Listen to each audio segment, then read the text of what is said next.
Hello, heathens. Welcome back. Thank you for joining me today, or welcome if you're new. Join the darkness. I am doing my October wrap-up. So actually, I'm going to do 2 October wrap-ups because one is going to be focused just on the witch books I read. I did, it's really funny. I kind of felt like I went into a bit of a slump and I didn't actually read as much as I wanted to read in October because I wanted to read all of the books all of the time. Alas, that didn't happen. I did actually, by the end of it, read a lot of books. Just by my own standards, I failed. But I did read a huge amount of witch books, and I'm just currently finishing a couple as well. So I'm going to do a witch-centric video separately, but I'm going to talk about all the other books I read. So we are doing thriller, we are doing horror, we are doing people eating people. We are doing 2 books that were terrible. We are doing sort of medical style horror. It's all good. It's all good. I read some really great books. And then, like I said, I read a couple of ones that were not good. So let's start with, where shall we start? Let's start with an incredibly autumnal Halloween. But if you haven't, Halloween's for life. If you haven't read it, I would still say read it now. It is set in October. It is set all around kind of a Halloween or harvest festival, but it is fantastic. And that is Salem's Fall by Rectock Ross. Now, this is my first Rectock Ross experience, and it shan't be my last, because I have spied that her novels seem to follow the seasons, which I love. And there is one that's set at a winter ski lodge. So when my book buying ban lifts, so probably at the end of the year or in December, I am going to actually purchase the ski lodge, the wintry one, for my winter reads. But this is obviously Halloween, autumn-based. So what is it about? So Salem's Fall is a thriller. It is a romantic suspense thriller, I would say, in my opinion. So we have our main character, what is her name? James Woodson. She is young, she's ambitious. She is kind of the latest, not intern, she's past an intern, but she's like a junior associate at a law firm. And she's trying to make her way up the ladder and obviously become partner and associate at one point. So they're working on these cases, and then this massive case comes across their desks. The defendant in the case, he apparently killed his girlfriend. He's saying he didn't. And he's very rich. They own half the town. Lots of rumors swirling about this man. And he specifically actually wants James on his case. And she starts to investigate, and she finds that she has some personal familial ties to this company and to what is going on. There is a cult element in this, which I love. There's kind of her backstory because her own father is in jail for killing her mother, and we find out what the backstory is there. There's a bit of romance, so there's actually a bit of a love triangle going on here, which I really loved. I just thought this was fantastic. The vibe, the town getting ready for this harvest festival, the kind of spooky, magical cult vibes, immaculate. I think it's perfect. I loved it. I did hear some people say they thought that the main character, that James, she made some really stupid mistakes, or stupid decisions, because she kind of just rushes into danger all the time because she's kind of determined to find out what is going on. I get that, but also at the same time, we wouldn't have a book if she didn't do that. If she just sat back and went, well, that's a bad idea to investigate that. I'm not going to do it. That's a boring book. So I love the fact that she's just completely impulsive, rushes in, is determined to figure everything out, even when people tell her don't do it. I just had the best time. This was so much, and this came at just the right time because I was in like a proper reading slump, and I'd read some things that I didn't really like, and it was slumpy. This got me out of a slump. So if you want to get out of a slump, if you want something fun, romantic suspense, this for the genre, 4.5 star read. I enjoyed the heck out of this. Super, super fun. Then another kind of more thriller related book was How to Survive a Horror Story by Mallory Arnold. So this one is a whole bunch of people. This is very kind of, I guess, Agatha Christie coded, where a whole bunch of people are invited to this deceased horror writer's home for the reading of his will. Most of the people know why they're there or have an association with the horror writer, except our I would say our main character. Each chapter is from a different perspective of one of these people that's gotten invited to this dinner and to this reading of the will. I do that because there's more to it, at his house. But one of our characters seems to not really have a connection, and she doesn't really understand why she's there. And of course, as the book progresses, you find out why she is there, and you also find out why everybody else has been invited. They have to play this kind of twisted game, and it says the house is hungry. Now, I will say, one of the things that let me down about this book was that tagline about the house being hungry. I thought we were going to get like a proper crazy sentient house devouring these people. That didn't actually happen, in my opinion. So I found that a bit of a letdown. I also thought it was very predictable. Like, I was like, oh yeah. I kind of knew what was going to happen before it happened. But having said that, I still had a fun time reading it. I think it just kind of fell short of my expectations. So in good conscience, I could only kind of give this a 3-star at the end of the day, but still fun. And if you kind of like that concept, if it sounds interesting to you, definitely give it a read. Then a book that was bloody awful. Yes, I hate to say this. Paul Hawkins' The Blue Hour.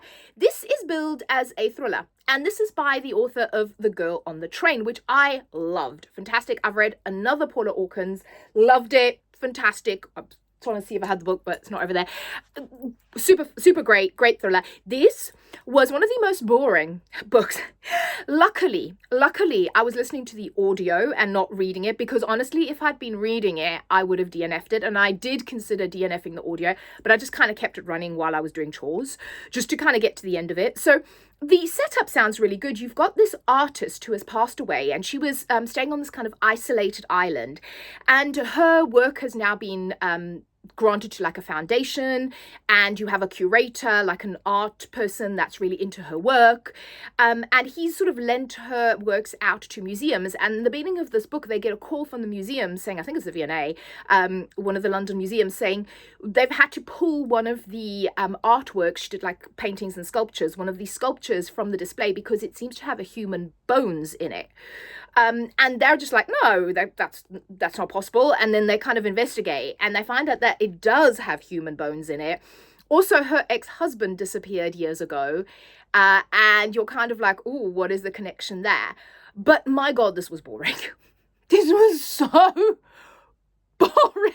I kept expecting something big to happen. A lot of the narrative focused on these two guys that run this kind of art foundation that are connected with her work, and the fact that they both are into the same woman. That was a lot of the story. A lot of her being pregnant was a lot of the story. Again, a lot of the story was this artist's relationships that weren't particularly interesting. There was there was a tiny bit of the thriller element in the end, but honestly, this was one of the biggest, I'm so mad that I bought the book, letdowns, because I personally give this 1 star. This is a 1-star read, and it would have absolutely, I should have DNF'd it, but it's a 1-star read. It was terrible. That's going to the charity shop. Somebody else might like it. Then I read another thriller. So that book pretty much put me in a slump. Then I read another thriller. So this is Circle of Liars by Kate Francis. I also listened to the audio in this, and this was a lot better. This is a YA, but this was fun. So you've got 7 kids from the school. They're supposedly going on like this school trip, and they get to the hotel that they're staying at, and they're like, this is a dump. It's in the middle of nowhere. There doesn't seem to be any staff. The guy that sort of drove them there, they kind of start shouting at him like, surely you're in the wrong place. This isn't where we should be. And he's like, no, this is where the school has paid me to take you. And they soon realize that somebody is sort of capturing them there and wants revenge, and they're playing this kind of game with them. So this sort of game, if you've ever played like one of these games at work or at school where you're all on a boat and you have to toss people off the boat and you decide which one has to go and which one is more valuable, it's that kind of thing. So they're kind of stuck in this hotel, and they have to send someone every like a couple of hours across the line, and that person gets shot. And the others get to survive, and there's only going to be one survivor in the end. And you then, as you go through the story, realize why they're there, what all the connections are between them, what the backstory is. There was a, how am I going to put this politely? There was a fire at the school.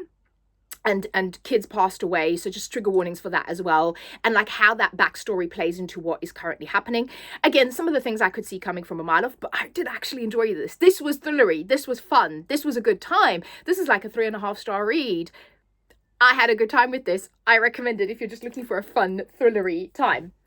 Then I have to say my favorite out of those is Wonderland. So this is Wonderland by Jennifer Hellier. I've had this for ages. I was really looking forward to reading this, and this did not disappoint.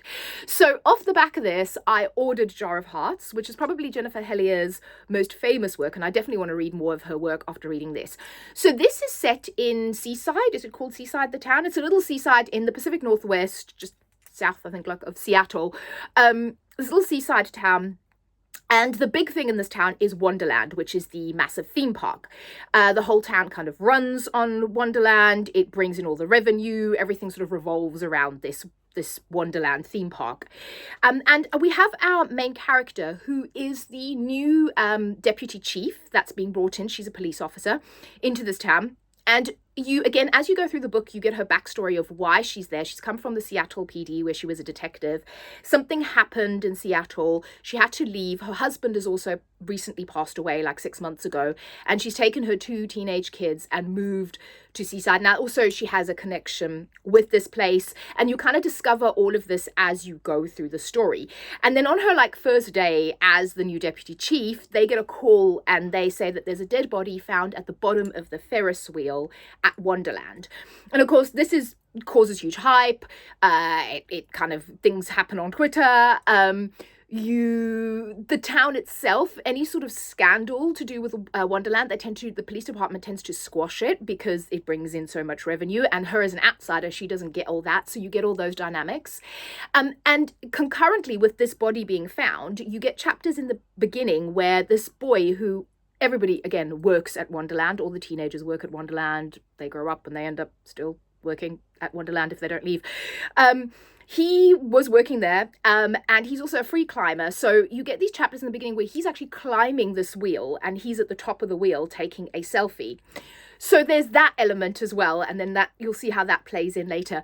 But as you go through the story, this story is like an onion. It's layers. It's layers upon truths, upon lies, upon what's really going on in the background. What are people hiding? What are the facades hiding? I just thought this was fantastic. It isn't super fast-paced, but I thought it was fast-paced enough. And I also think it's perfectly paced for, like I said, the layers and the uncovering of these characters and the story as you're going along. And I did not see things coming from a mile off, like I did with some other thrillers. This I would 1,000,000% recommend. I think it's also perfect for this time of year. I don't know why, just the cold and the dark. It's just kind of, it feels like this sort of, it's not haunted, but this kind of fairground that's hiding secrets, and these people that are all hiding secrets. I don't know. You'd think it was a summer read, but I actually think this is perfect for winter. So this, 5 stars. 5-star thriller. Loved it. Want to read more Jennifer Hellier. So next, I read one of my favorite books of the month. Oh, I love this book. This is They Own the Night by Amy McCall. This is like my perfect book, right? The dedication in the front of this book that Amy put was for all the people that love Buffy, The Lost Boys, you know, like just Vampire Diaries. It has that 80s nostalgia. It is so much fun to read. So this one is about a brother and a sister. They're going off to university, and they have, there's quite a tragic backstory here. Their father is actually in jail for being a serial killer. And the girl, I forget what her name is here. It's Mia. She actually has a pirate radio station. So this is set in the late 80s. She has a pirate radio station where she kind of talks about true crime. And this book actually opens up with her being interviewed by the Edinburgh Police Department. So also set in Edinburgh. Perfect for spooky season. Perfect for this time of year. And there seems to be a series of murders happening in and around the campus of the school. And then there's also a secondary story with her brother Johnny, who is looking to be a music journalist. And he's just gotten this great opportunity to interview this very famous rock band, Vlad and the Vamps. He had to sign an NDA. It was all very hush-hush. And he's been taken off to this fabulous Gothic estate that Vlad lives in to interview him. And you'll see how these kind of stories converge. Vlad's onstage persona is very vampiric. I'll leave that with you. This is super fun. This really is like watching Angel, watching Buffy, watching The Lost Boys. It is just the perfect kind of horror. There's also sort of a bit of mixed media because you have her podcast transcripts in here. You have the police interviews. You have that music element that I loved. It was fun. It was scary. It was wonderful. It was the easiest 5 stars. This was such a great book. I hugely, hugely, hugely recommend reading it if you are a Buffy fan like I am. So that was a winner. Then one that this is a maybe. So I started reading Young Gothic, and this is by M.A. Bennett. Now I am, how far is she in the book? 175 pages in, and I've kind of soft DNF'd it for now just because there are other books that I want to read more. And right now I'm like 50-50 on whether I'm going to go back to it. So it's actually quite good. It's set at the Villa Diadotti, which was where Mary Shelley and Percy Shelley and who was the other one, they all went and they did that writing competition where you got the book Frankenstein. And they basically put out, in the beginning of this book, they put out a kind of an advertisement saying they want young people, so 17, 18 years old, to come to the villa and spend like the summer there and do this almost like creative, immersive time at the villa where they then can create. And like one of them is a writer, one of them is a rapper, one of them wants to be a screenwriter, that kind of thing. So like an artist's retreat. And I love the setup. I love this idea. I love some of the bit of the history and some of the discussions on Mary Shelley and what actually did genuinely happen at this villa. What I was kind of struggling with was each chapter is from the perspective of one of these 4 or 5 characters, 4. And some of the voices I found quite irritating. And I know that's really mean, but it just kind of, I found some of the voices annoying, but the sort of thriller elements of this and the kind of mystery elements I was actually enjoying. So I'm not saying this is necessarily a DNF, and I'm not saying I didn't necessarily like it. There was just something about it. Maybe it just wasn't the right time. I am going to try and go back to it, I think. I'm convincing myself to go back to it, but maybe not right now. But maybe give it a go. See what you think of it. Then I read this book, so In Peace Lies Havoc by Amo Jones. I don't even know how to describe this. This is also set at, like, I love circus and carnival settings, so this is set at this Midnight Mayhem carnival, which is run by like a group of gangsters, but there also seems to be some slight magic things going on. And our main character here, she's a stripper, and she's kidnapped in the beginning of this and held for a few days and then brought to this Midnight Mayhem kind of circus to become a performer. But basically it's like you either become a performer or you become undead. No, dead. Or you die. So she's kind of forced into it, but then she has this attraction to one of the men at the circus, and he's kind of group of brothers. It is dark. It is a dark romance. It's a very dark romance. The reason I sound so confused is that the storyline is slightly confusing. I had a fabulous time reading this. It was a ride and a half. There's some great spice. I liked the setting of the circus. There's some real dark elements, but also the storyline was all over the place. The plot was all over the place. I kind of got to the end of the book and I'm still not entirely sure what happened, but after reading some reviews, apparently Amo Jones books can be like that. You've just got to enjoy the ride and take it as you will. I will say this is the first in a series, but you can read this as a standalone. I pretty much read it as a standalone. I might, but I don't think I'm gonna read the rest of the books just because I was a little confused with the storyline. It was fun while it lasted, but it's one of those things where, do I really need to read the rest of the series? And the answer is probably not. Then I went for another dark romance book that I thought was going to be fabulous, and honestly this is one of the worst books I have attempted to read all year. This was objectively horrendously written. I don't know. This is Satanic Shadows by Lee Rivers. I was hyped to read this. I've had this book for over a year. I think I bought it last year this time. And The Edge of Darkness series by Lee Rivers, which I also have book 1 and book 2, and people rave about it. These are dark romance novels. So I was really, really hyped to read this, and this just, I can't even. Did anyone edit this? This reads like, and I had to DNF it, like, I don't know, 100 pages in, because I just couldn't do it anymore. This sort of reads like when you're writing a book and you do your kind of your very first draft, so your rough draft of your, just almost like idea dumping. This is what this book reads like. It's like somebody picked up someone's first rough draft manuscript and decided to publish it, because it is all over the place. The pacing is insane. You literally get dropped into the story. It goes at 1,000,000 miles an hour, but like it doesn't even really make sense. The characters are weird. Nothing is explained. It is all over the place. It is so badly written. I am really hoping that the other series is actually good, that this is just a fluke of, I'm not even going to get into, this is basically a girl, she ends up in a portal to a university that has all sorts of supernaturals in it, and she is a human, ? But it's just insane. I have never read anything this poorly written, frankly, and published. So I'm really, really hoping that this was just an error. This was published by mistake. And the other series is actually going to be good. Because if it's not, I have 3 books that are all terrible. So I'm going to leave it at that. Let me know if you've read the other Lee River series, if it is actually good. Then from the terrible to the sublimely written. The Possession of Elba Diaz by Isabel Cañas. This saved me, because after getting through 100 pages of that, I was literally ready to end it all.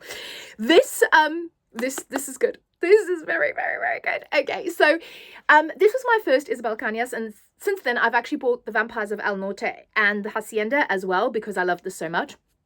So this is about our main character, Elba. She is, this is sort of in 18 something, I think, and it's set in Mexico.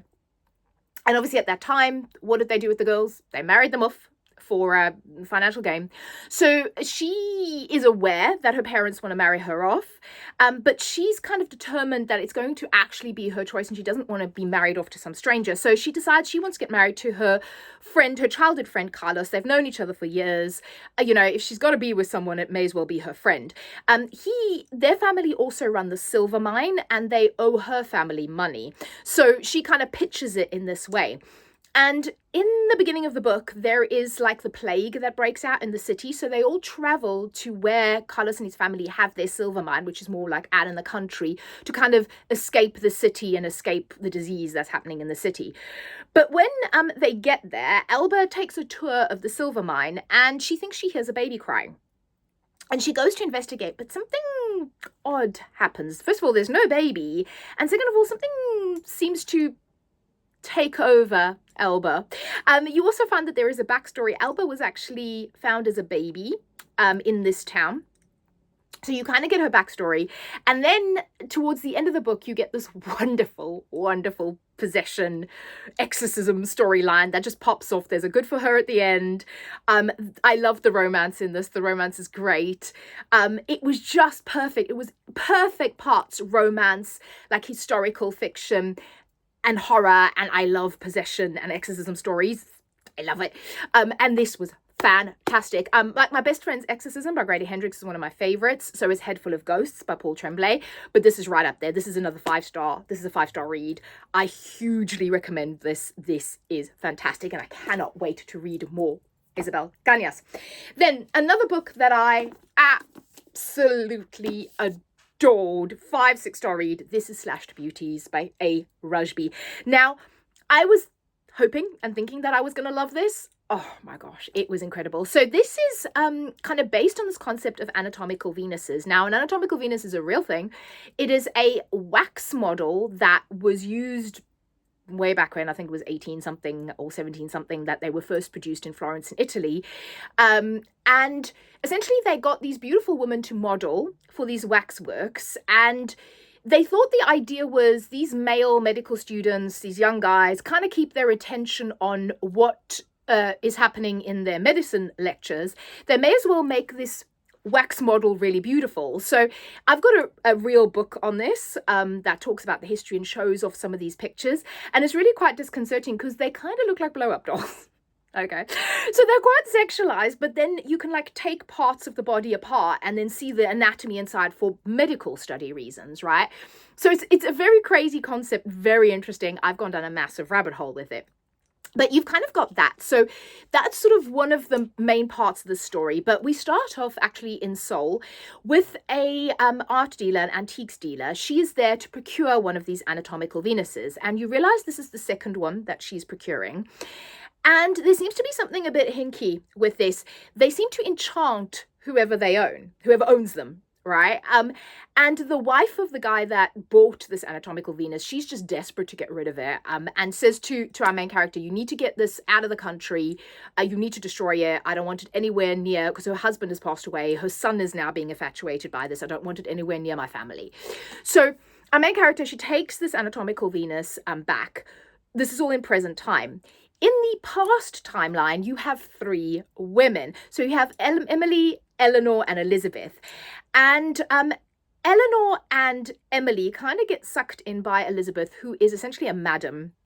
And she says, I'm opening my own house of pleasure, and I want you two to come and work for me because we're going to make a lot of money and it's going to be fabulous.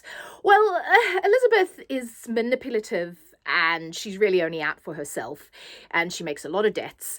So one of the ways she's trying to then make money is to have the 3 of them pose for these anatomical Venuses. And you realize that the anatomical Venus that has just been bought in Korea is actually Elizabeth's likeness. And then you kind of, it goes back and forth between the past and the present, the past being set in London, the present also then coming back to the UK, and how these stories intertwine, what is actually going on with these anatomical Venus. There's a witch coven in this as well, so there's like an element of magic, there's an element of the supernatural, but then there's also this wonderful real historic time period, this kind of almost female friendship, this kind of generational thing. It is fantastic. It is fantastic. I love this book so much, and it also kicked off my obsession for sort of what I would call medical horror. And in that vein, we have these 2 books, and I've spoken about them quite a bit previously, so I won't go into too much detail. But we have The Death of Jane Lawrence by Caitlin Starling, and then this wonderful book. This is The Dark Descent of Elizabeth Frankenstein by Kirsten White. Now, this one here is, I would say, in the vein of a Gothic novel, very much so. And our main character, Jennifer Lawrence, she, again, is very aware that she needs to get married. So she actually proposes to the doctor. And she thinks, oh, he's the local doctor, he's a good guy, looks after others. But they know each other for like a week, they get married, and then he says to her, this is great, but you can never stay at my family home overnight. And she's just like, why? And he's like, no, you can't stay there. So through circumstances, she has to end up actually spending the night on their wedding night, and she starts to hear and see things, and she thinks this place is haunted. And it kind of devolves, I will say, from there. It is partly a Victorian ghost story, but towards the end of the book, things go nuts, and it becomes about dark magic. It just goes a little bit off the rails, and I absolutely loved it. There is real mixed opinion on this book. I think you either like it or you don't. I really loved it. This was a good time. I hugely recommend it. And then the other one, this again is a 5-star read. Kirsten White is one of my favorites. She wrote Lucy Undying, which is a Dracula Lucy Westenra retelling. This one focuses on Elizabeth Frankenstein, and it's kind of a retelling of her story. And I just recently watched the Frankenstein film, the Guillermo del Toro film, which I hugely recommend. It is incredible. I loved it. And Mia Goth actually plays Elizabeth, well, the character of Elizabeth in that book. But in this one, Elizabeth is she's an orphan, and the Frankenstein family actually come across her on the streets, I think, of Geneva, where she's actually being abused by her, I think it's her aunt or the woman that's sort of looking after her. And she actually sells Elizabeth off to the Frankenstein family as a companion to young Victor. Now, Victor is a troubled child. You find out throughout the book just how troubled he is. He's a genius, he's brilliant, but he's very difficult, terrible social skills.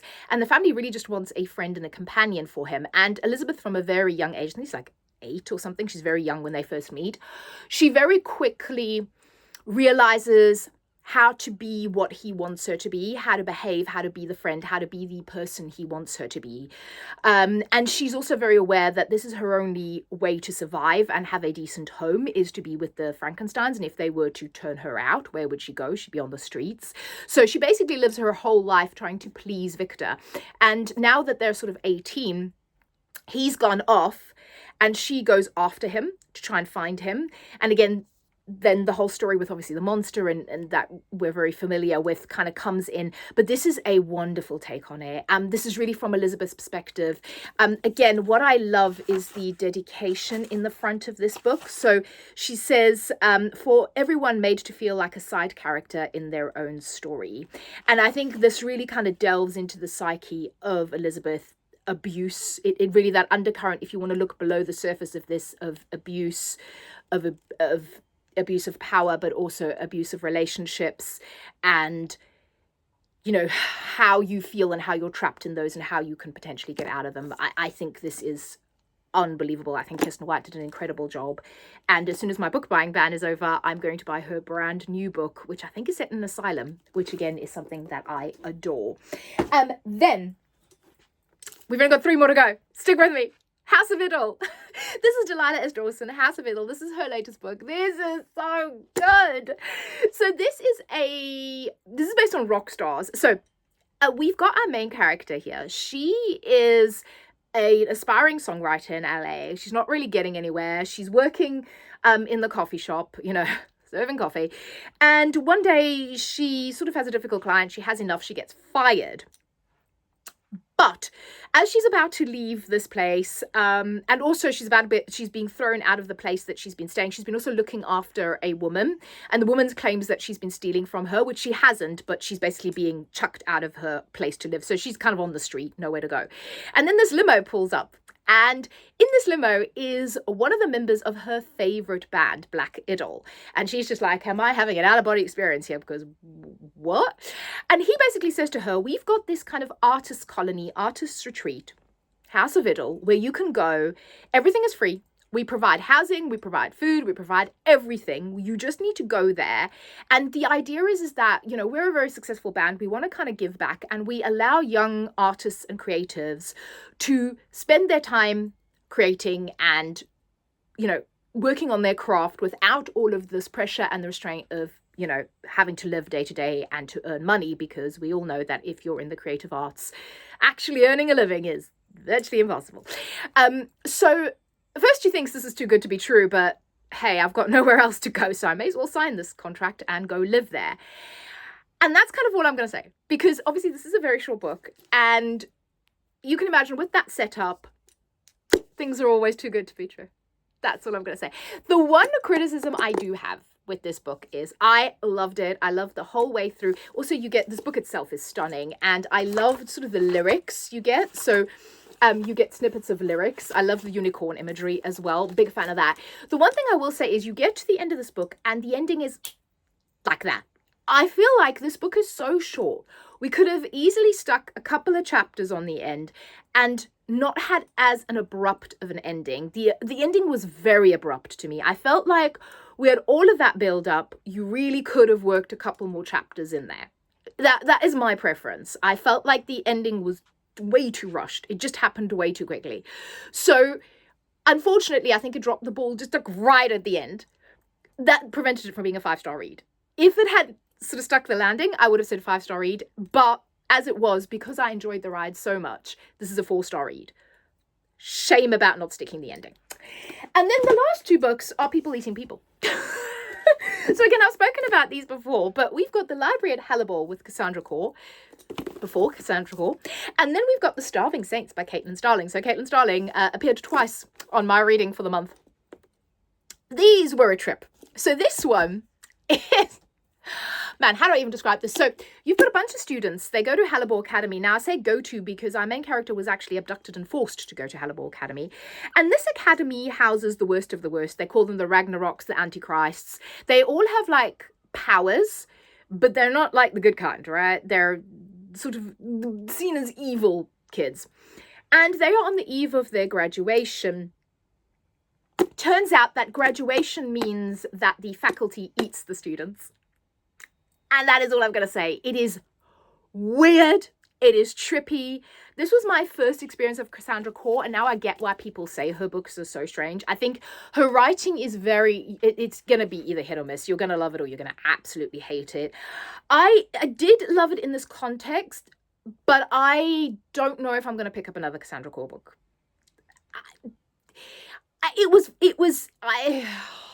I still have very conflicting opinions on this, but I'm not rushing to pick up another Cassandra Core book, but I am glad I read this because it was a trip. It was a trip. And if you want a trip, read that. So I don't even know, like, my star rating fluctuates between, like, sometimes it's a 2.5 or a 3, sometimes it's a 3.5 and a 4. I don't even know where I'm landing with that one.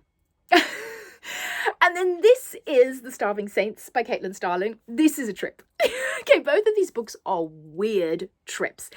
This is about, so we start off where the king and his court, like everybody in the city is under siege and they're all locked in the city because someone is trying to get in on the outside. They're trying to fight them and they've sort of locked themselves in the city. And essentially they're starving because they've run out of food.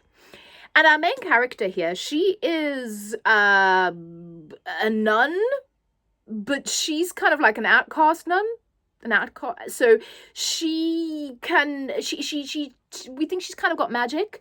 And she actually managed to cleanse the water for them through performing a miracle, which means she's now been tasked with trying to perform another miracle to get them food. She's failing hopelessly at that. Now, if you're squeamish, don't read this. The descriptions of the dirt and the muck and the smell are disgusting. Do not eat. Do not, either one of these books. If you do not put anything in your mouth while you're reading these books, unless you're insane. And I've got a strong stomach. But so you can imagine they're running out of food. So they're like, oh, what are the options here? And then all of a sudden, these 3 saints appear. They just appear out of nowhere. And they're like, hey, we're the saints and we brought you food. And they start eating the food, and it suspiciously looks like humans. This is so weird. There's also a storyline with a female knight in this. There's a bit of a sapphic romance going on. There is, like, magic. There is weirdness. Like I said, there's people eating. This book is just so odd.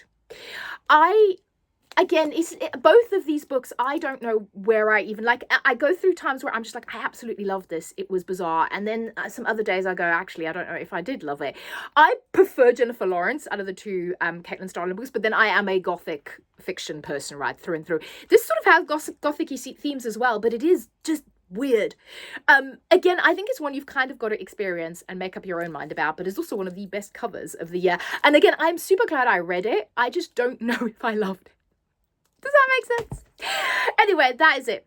Let me know. And like I said, I'll come back with a witch-only bibbidi bobbidi boo video. Let me know if you've read any of those. Let me know what you think of The Starving Saints or The Library at Hallibor if you've read it. And I will speak to you all again very soon. Bye.